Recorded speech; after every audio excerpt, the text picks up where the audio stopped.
ভগবত ভক্তি এই জড় দেহের বৃদ্ধির সঙ্গে যে জ্ঞানের আহরণ, আধ্যাত্মিক বিষয়টা ঠিক তা নয়।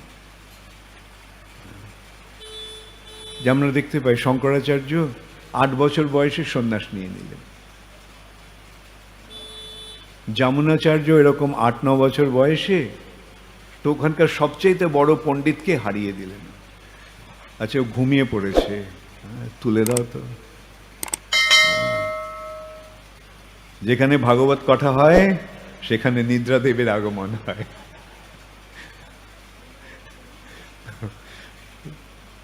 তোমার প্রহ্লাদ মহারাজ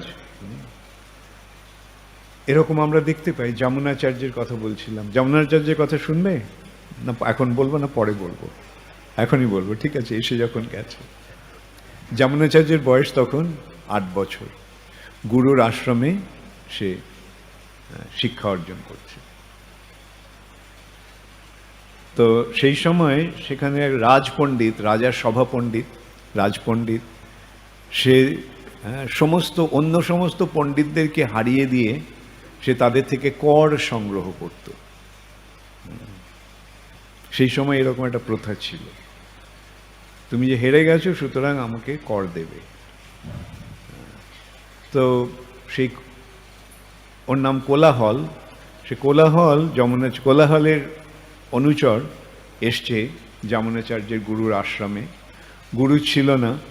যমুনাচার্য জিজ্ঞাসা করলেন, কি বলুন, কি করতে পারি আপনার জন্য? না, এরকম আমার গুরু আমাকে পাঠিয়েছেন, তোমার গুরু কর দিচ্ছে না। ও আচ্ছা, কেন কর দেওয়ার কি? কেননা তোমার গুরু আমার গুরুর কাছে হেরে গেছে, সুতরাং তাকে কর দিতে হবে। যমুনাচার্য বললেন যে আমার গুরুর হারার কথা তখন আসে যখন তোমার গুরু আমাকে হারাতে পারবে। ভেবে দেখো, 8 বছরের একটা ছেলে, সে তখনকার দিনে সবচাইতে যে বিদগ্ধ পণ্ডিত, তার সঙ্গে এবার চ্যালেঞ্জ করছে। তো সে তো রেগে মেগে গিয়ে গুরুকে বলেছে, এরকমভাবে আপনার অপমান করেছে। গুরু তো রাজার সভাপণ্ডিত, রাজাকে বলছে যে দেখুন, আপনার এরকম, আপনার প্রজা আমাকে এইভাবে অপমান করেছে। তো রাজা বিচক্ষণ ছিল, বলল ঠিক আছে, ও তো আপনাকে তর্কযুদ্ধে আহ্বান করেছে, তো অপরাধ কি আছে? আহ্বান করেছে, আপনি তর্কযুদ্ধ করুন। তো সংবাদ পাঠানো হলো, ঠিক আছে, তুমি এসো, আমার সেই কোলাহলের সঙ্গে তোমার বাক বিতণ্ডা হবে। যমুনাচার্য কি বলল? দেখো, আমি তাকে তর্কযুদ্ধে আহ্বান করেছি, সুতরাং ওনার কাজ হচ্ছে আমার কাছে আসা, ওর কাছে যাওয়াটা আমার কর্তব্য নয়। তবে ঠিক আছে, যদি নিয়ে যেতেই হয় তাহলে আমাকে সেইভাবে সম্মান দিয়ে নিয়ে যেতে হবে। সে কথা গিয়ে বলা হলো। রাজা বলল, ঠিক আছে, ওর জন্য একটা পালকি পাঠিয়ে দাও। তো পালকি গেছে, পালকি করে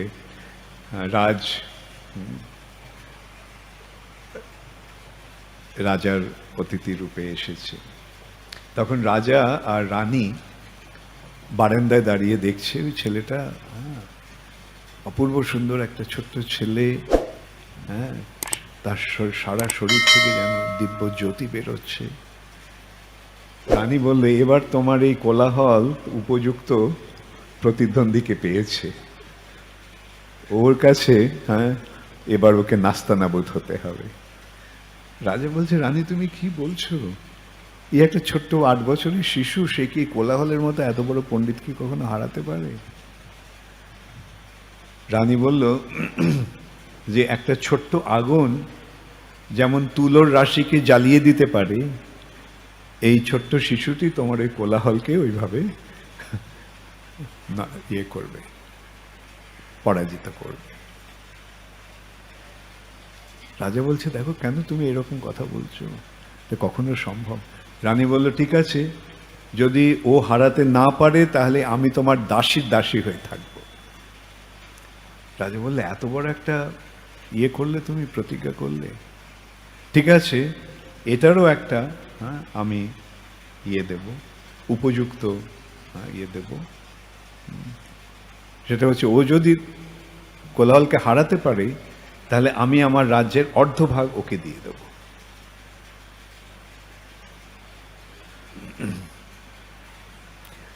যমুনাচার্য এলো সভায়, রাজাও বসে আছে সিংহাসনে, দুজনের মধ্যে ইয়ে শুরু হয়েছে। কোলাহল নানা রকম প্রশ্ন করে, নানা রকম যুক্তি দিয়ে ইয়ে করে ওকে নাস্তানাবুদ করার চেষ্টা করছে। যমুনাচার্য একের পর এক ওর সমস্ত ইয়ে প্রশ্নকে খণ্ডন করে যথাযথ উত্তর দিতে লাগলো। যখন আর কোনো প্রশ্ন ওর কাছে নেই, তখন সেই কোলাহল বলল, ঠিক আছে, এখন তুমি আমাকে প্রশ্ন করতে পারো। না, আচ্ছা, এর আগে একটা কথা হয়েছিল। যমুনাচার্যকে দেখে ও কোলাহল অট্টহাস্য করে উঠেছে, এই শিশুটি আমাকে তর্কযুদ্ধে আহ্বান করার ক্ষমতা রাখে, ঔদ্ধত্য রাখে। যমুনাচার্য তখন তার কি বলল, যে শাস্ত্রে বলে মূর্খ তার মুখটা বন্ধ রাখলেই ভালো, কেন যখন সে তার মুখ খোলে তখন তার কেবল মূর্খতারই প্রকাশ পায়।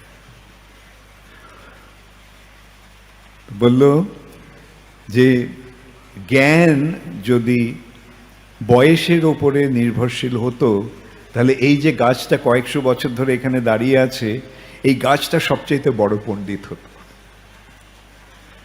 হ্যাঁ, বয়সের দিক দিয়ে এটা তো এত বাজে। যাই হোক, অত বাকবিতণ্ডা, এমনি এসব আজে বাজে কথার দরকার নেই, ঠিক আছে, আসুন। তখন কোলাহল তাকে প্রশ্ন করতে থাকে। সমস্ত প্রশ্নের উত্তর যখন দিয়ে দিল, তখন বলল, তুমি এখন প্রশ্ন করতে পারো। যমুনাচার্য বলল যে প্রথমে আপনি আমাকে বয়সে নবীন বলে উপহাস করেছিলেন, এখন সেটাই যদি আপনার যথার্থ মনোভাব হতো, তাহলে প্রথমে আপনি নিজে আমাকে এইভাবে প্রশ্নের জাল বিস্তার না করে আমাকে প্রশ্ন করার সুযোগটা দিতেন। এখন যেহেতু আপনার সমস্ত প্রশ্নের উত্তর মিলে গেছে, আপনি আর কোনো কিছু করার নেই, তখন আপনি যেন আমাকে কৃপা করছেন, হ্যাঁ, এখন তুমি প্রশ্ন করতে পারো, আমি আপনাকে কোনো প্রশ্ন করব না।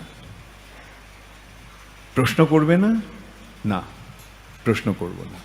আমি কেবল 3টি মন্তব্য করব, আর সেই মন্তব্যগুলি যদি তুমি খণ্ডন করতে পারো, তাহলে আমি পরাজয় স্বীকার করে নেব।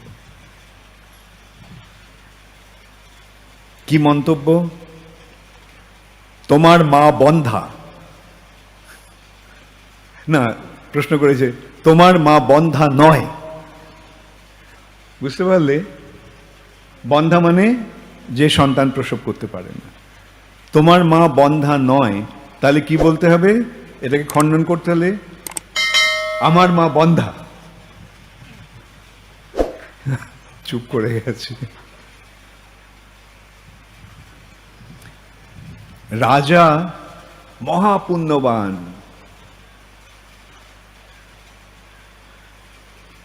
খণ্ডন করতে হলে কি বলতে হবে?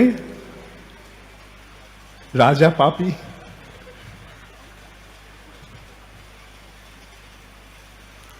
রানী, মহারানী, মহাসতী, খণ্ডন করতে হলে কি বলতে হবে? রানী অসতী।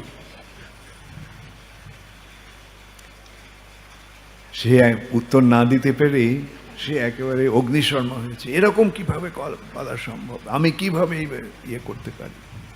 তো ও যখন আমাকে এই প্রশ্নগুলো করেছে এইভাবে খণ্ডন করার জন্য, এখন ওকে এটা খণ্ডন করতে হবে। ও যদি খণ্ডন না করতে পারে, তাহলে ওকে পরাজয় স্বীকার করতে হবে। এরকম, হ্যাঁ, এইরকম আজে বাজে কথা বলে কি এগুলো খণ্ডন করার যুক্তি দেওয়া যেতে পারে? যমুনাচার্য ঠিক আছে, শাস্ত্র থেকে একটা শ্লোক উদ্ধৃতি দিলেন, যে নারী এক সন্তানের জননী তিনি বন্ধাতুল্যা। যেহেতু আপনি আপনার মায়ের একমাত্র সন্তান, অথবা আপনার মা বন্ধাতুল্যা। রাজা যদিও অত্যন্ত পুণ্যবান, কিন্তু রাজাকে প্রজাদের 6/1 পাপ গ্রহণ করতে হয়। যদিও রাজা অত্যন্ত পুণ্যবান, কিন্তু রাজাকে পাপ গ্রহণ করতে হচ্ছে।